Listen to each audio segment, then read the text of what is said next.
राष्ट्रीय राजधानी क्षेत्र सरकार संशोधन विधेयक 2021 केंद्रीय संसद द्वारा पारित करवाने की कवायद चल रही है। ये एक विधेयक है और जिसका विरोध तेजी से उठ रहा है। ये विधेयक इस बात से संबंधित है कि दिल्ली की सरकार अगर कोई भी कानून या कुछ भी कायदा अगर पारित करवाती है अपने दिल्ली की विधानसभा से, तो उससे सलाह लेना पड़ेगा। उपराज्यपाल जो लेफ्टिनेंट गवर्नर होता है उससे सलाह लेना पड़ेगा।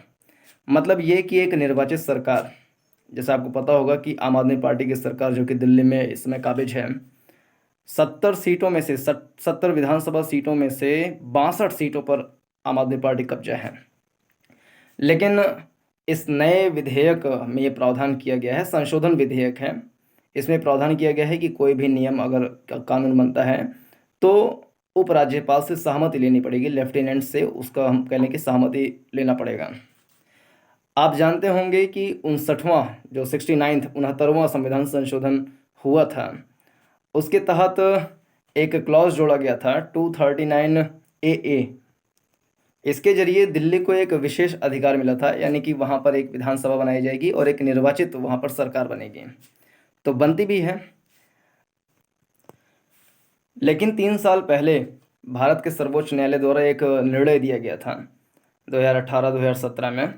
उसमें ये बात थी कि जो उपराज्यपाल होता है वो राज्यपाल का दर्जा नहीं है, यानी जो गवर्नर होता है उसका संवैधानिक दर्जा दूसरा है।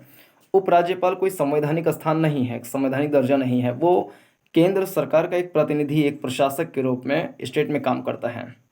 यानी एक चुनी हुई सरकार जो कि विधानसभा में बैठी है, बहुमत के साथ बैठी हुई है, तो वो इस बात के लिए कह लें कि प्रेशर में नहीं रहेगी कि उसको लेफ्टिनेंट से जो है सिग्नेचर करवाना ही पड़ेगा, उसके लिए बाध्यकारी बना दिया जाएगा। तो 2018 के निर्णय में सर्वोच्च न्यायालय ने खुद कहा था कि जो भूमि हो गया या कानून व्यवस्था हो गया और पुलिस, 3 चीज़ें, लैंड, लॉ एंड ऑर्डर और पुलिस, ये 3 चीज़ें केंद्र सरकार के अधीन रहेंगी। बाकी सभी चीज़ें जो हैं वो सब केंद्र जो दिल्ली की सरकार है उसके अधीन में रहेगा। तो उसको संप्रभु इस मामले में बनाया गया था। और आप जानते हैं कि भारतीय संविधान के अनुच्छेद 141 141 के तहत सुप्रीम कोर्ट द्वारा जो भी इस प्रकार के बयान दिए जाते हैं, टिप्पणी दी जाती हैं, निर्णय दिए जाते हैं, उसको एक प्रकार से कानून की तरीके से पालन किया जाता है, कानून की संज्ञा उसको दी जाती है, कानून की तरीके से उसको माना जाता है।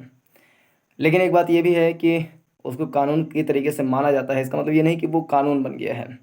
कानून बनाने का जो अधिकार है वो संसद और विधानसभाओं के पास है। लेकिन फिर भी सर्वोच्च न्यायालय और उच्च न्यायालय के द्वारा दिए गए निर्णयों को हम एक तरीके से बहुत ज़्यादा वैध मानते हैं और उसका पालन सुनिश्चित करवाते हैं।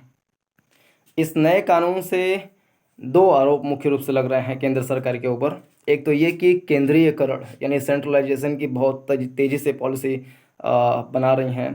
केंद्र सरकार ये सोच रही है कि हम पूरी तरीके से सेंट्रलाइज्ड हो जाएं, सारी शक्तियां केंद्र के पास आ जाएं। जबकि आप जानते हैं कि भारतीय संविधान की जो संरचना है वो फेडरल टाइप की है, यानी कि भारत जो है पूरे संपूर्ण राज्यों का जो संघ है, यानी India is A union of all states. ऐसी स्थिति में जो केंद्र होता है और राज्य होता है उन दोनों के बीच में स्पष्ट तरीके से शक्तियों का बंटवारा होता है। 1991 में भी एक कानून बना था जिसके जरिए दिल्ली के जो उपराज्यपाल हैं और जो दिल्ली की सरकार होती है उसके बीच में शक्तियों का पृथक पृथक एकदम स्पष्ट तरीके से बंटवारा हो गया था, जिसमें लैंड, पुलिस और ये लॉ एंड ऑर्डर जो है केंद्र सरकार के पास था। बाकी सभी चीज़ें जो सरकार है, राज्य सरकार है या कहें दिल्ली की जो सरकार है उसके पास थी। और दूसरा आरोप ये लगता है कि जो वर्तमान में केंद्र सरकार है वो लोकतांत्रिक मानक और लोकतांत्रिक संस्थाएं यानी कि डेमोक्रेटिक वैल्यूज़ और डेमोक्रेटिक इंस्टीट्यूशन का जो है सम्मान नहीं करना चाहती हैं। क्योंकि आम आदमी पार्टी 70 में से 62 सीटें लेकर के आई, अगर उसको जाकर के लेफ्टिनेंट गवर्नर के पास ही जाकर के सहमति लेनी पड़ेगी तो उसका सत्ता में आने का मतलब क्या रह गया। जब उनको वोट मांगने जाना होगा तो वो वोट किस हैसियत से मांगेंगे, यानी काम किसने किया, दिल्ली की सरकार ने किया कि लेफ्टिनेंट गवर्नर यानी कि केंद्र सरकार ने किया। तो केंद्र सरकार के ऊपर आरोप ये भी लग रहा है कि आम आदमी पार्टी और भारतीय जनता पार्टी के बीच में जो वैचारिक मतभेद है उसका वो गलत तरीके से फ़ायदा उठाने का प्रयास कर रहे हैं इस नए संशोधन कानून के माध्यम से।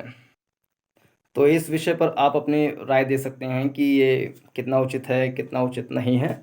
अपनी राय खुद बनाइए और बता सकते हैं। वीडियो देखने के लिए धन्यवाद। नमस्कार, जय हिंद।